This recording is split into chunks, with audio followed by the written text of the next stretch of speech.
when you see a team in front of you that you know is better than you, but you do still feel like you're one of the better teams in the league, are you okay with just being good as hell? But just not good enough? Because it seems like this season is just not the season that you're, a true championship contender where you feel like, man, you give us anybody in a 7-game series, we'll win. And I've never felt that way as Memphis Grizzlies because we've never been that team. But this year we have the talent to feel that way. But how does it feel to just like look around and be like, yeah, we got the pieces? Because somebody made a good point. I put the list of guys that are in my 10-man rotation or whatever after the trades, right? And one guy commented, he said, "That's an NBA Finals championship team. I don't know when, but that's that roster. Those dudes, that's the dudes. Like that's our team, bro. Like if the Grizzlies win the championship, our roster won't look much different than the 10 guys you've got in your rotation now. So how do you feel like today, knowing that this year's team, it kind of feels like okay, we're not anything can happen. Like anything can happen for sure when it comes down to the playoffs. But how does it feel knowing that it's just a strange feeling, bro? When you like yeah, we're good, man, but we ain't good enough to win this whole thing, or we're not good enough to come out of the West.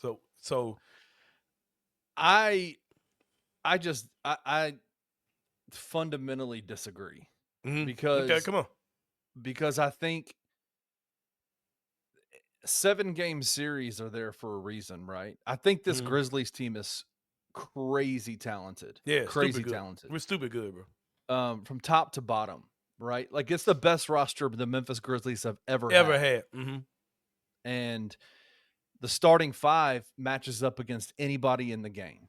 Mhm. Um, I well, the best 5 players for the Grizzlies match up against the best 5 players for any team in Yeah. the game. Let's I say wouldn't that. say Yeah. necessarily say that the starting 5 is the best 5 players on the Grizzlies team, but Mhm. that's just whatever. Um, but I just yes, I think there's a way for us to acknowledge that Oklahoma City is better than the Grizzlies, and also a way to acknowledge that if the Grizzlies do what they do well, they can beat Oklahoma City. I do believe that, Mhm. because I think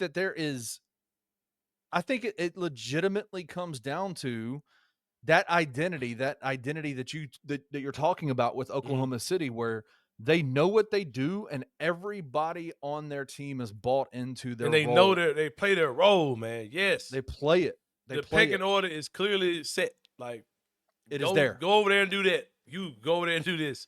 It's clear, man. Like A- it's none of that. And so I say to that, if the Grizzlies can figure out that, if they can figure out what that looks like, all that even comes down to figuring out a rotation, Mhm. figuring out the roles, figuring out who's going to be uh coming in at certain time, like all those kinds of Oh things. my God. I didn't get into Those that, but go ahead. those little small things, Mhm. the Grizzlies can match up against anybody. Like there's not a team that I'm sitting there going, there's just no way they can beat this team. They can Mhm. beat Oklahoma City. Like if you were to tell me they play them in a 7-game series, like how many times out of 10 could they beat them? I don't know the answer to that Mhm. question. But Right. I just I just don't think that it's like this team is talented and good enough to where they can beat any team. Anybody. And Yeah.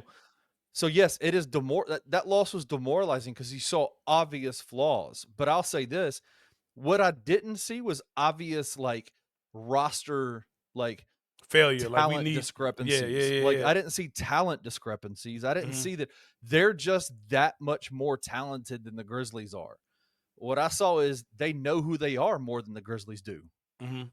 And that to me is a that to me is a it's a product of two things. It's a product of continuity because of injuries, number one, and then number two, it's a product of some really weird Yeah. shit Yeah. happening Because I can with. definitely see. Go ahead, bro. No, you got it. You got it. I could definitely see a reality where you're looking at the Grizzlies, and because the thing is, we got so excited to see a clean, bill of health, right? That we're forgetting that these dudes ain't played together at all. Like Vince Williams has played like 3 games this year. You know what I Right. mean? So GG's still revving up from a major injury he had with his foot. And now that you've kind of trimmed the fat, and you got your 10, 11 guys that are in your rotation, it's still going to be, some time before you really know what this team is. And I hope that the, 20-something, 30 odd games you got left in the season, plus the All-Star break, really gives this team an opportunity to really get going in the second half and really gel, really 100%. settle in. That's something that I am, in fact, optimistic about. But I'll say this too, man. If we get in the playoffs, and like I said after the trade deadline, if we get in the playoffs and we're just not good enough, or we just lose or whatever, I'm not gonna be messed up about that at all, man. Like I'm not gonna have this, do this, do that, get rid of this person. I might have some coaching decisions I might need to take a look at. I 100%. might need to ask the question. Okay, I got my roster, I got my dudes. Do I feel like Coach Jenkins is the guy that can take us there?